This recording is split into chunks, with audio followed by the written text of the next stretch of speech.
চিন্তা করেন তো, কথার সাথে বলতো জামাত শিবির, কথার সাথে বলতো জামাত বিএনপি, একসাথেই তো আমরা। আমার হাতে তো এখনো রক্তের দাগ নিয়ে লেগে আছে।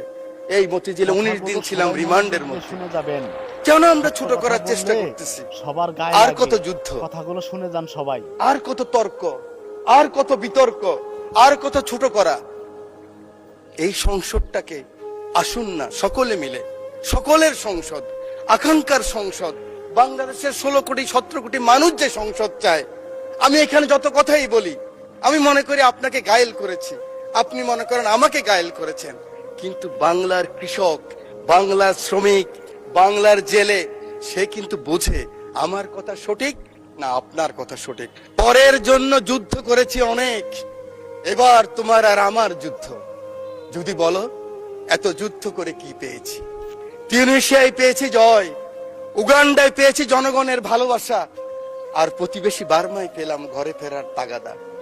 আমি যেন সেই বাতিওয়ালা যে পথ্য পথ্য রাস্তায় বাতি জ্বালিয়ে ফিরি, অথচ যার নিজের ঘরে জমে থাকে দুঃস্ব অন্ধকার। এই অন্ধকার আমরা কাটাতে চাই, এই অমনীষা থেকে বের হতে চাই। আমার হাতে তো এখনো রক্তের দাগ নিয়ে লেগে আছে। এই মতিঝিলে 19 দিন ছিলাম রিমান্ডের মধ্যে।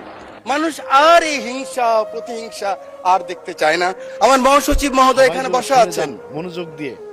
আমার মহাসচিব মহোদয়কে হেলমেট পরাই নিয়ে গেছি, নাম বলতে পারলাম না, একজন সেনাবাহিনীর প্রধানের সাথে মিটিং করার জন্য আজকের কৃষিমন্ত্রীর বাসায়। কারণ ওটা বেশি দিন নয়, 23 সালের কথা বলছি।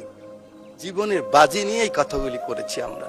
আমার নেত্রী 11 আমার নেতাকে যখন নিয়ে গেল খবর পেলাম আমি, কারণ 7 দিন আগে শেষ দিন আমার দেখা হয়েছিল আমার নেতা তারেক রহমানের সাথে, বেগম খালেদা জিয়ার সাথে 111-এর পরে হাওয়া ভবনে। সেদিন ছিল ওনার শেষ দিন।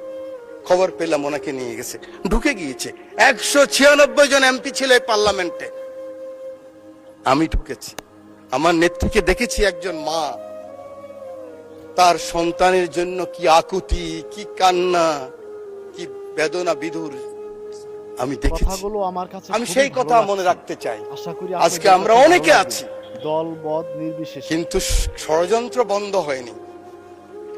জাতীয়তাবাদী নেতাদের বেঁচে থাকতে হলে অনেক যুদ্ধ করতে হয়, ঐক্যবদ্ধ থাকতে হয়। আমরা সকলে আসুন একমত হই। আগামী দিনে যে চ্যালেঞ্জ আসবে, এই জাতীয়বাদী শক্তির বিরুদ্ধে আবার যে ষড়যন্ত্র আসবে, সেদিন কারাই প্রধানমন্ত্রীর জন্য জীবনের বাজি রাখতে পারবেন, বাংলাদেশের জন্য বাজি রাখতে পারবেন, সেরকম যদি একটা শক্তি সাহস থাকে, তখনই হবে সবার আগে বাংলাদেশ। সবাই শুনে যান, তখনই হবে দিল্লি নয়, পিন্ডি নয়, অন্য কোন দেশ নয়। চিন্তা করেন তো, কথার সাথে বলতো জামাত শিবির, কথার সাথে বলতো জামাত বিএনপি, একসাথেই তো আমরা। আমার হাতে তো এখনো রক্তের দাগ নিয়ে লেগে আছে। এই মতিঝিলে 19 দিন ছিলাম রিমান্ডের মধ্যে। কেন আমরা ছোট করার চেষ্টা করতেছি? আমি বিশ্বাস করি আমার নেতা ছুটে গেলেন একটু আগে, আমার সেই ভাই এখন আছেন। আমার নেতা তারেক রহমান ছুটে গেলেন, ওখানে গেলেন, দেখলেন। আমরা এরকম সংসদ সাথে সাথে আমি মনে করি আগামী দিনের রাজনীতির জন্য সংসদে বিরোধী দলের নেতা আপনিও ছুটে যাওয়া উচিত ছিল।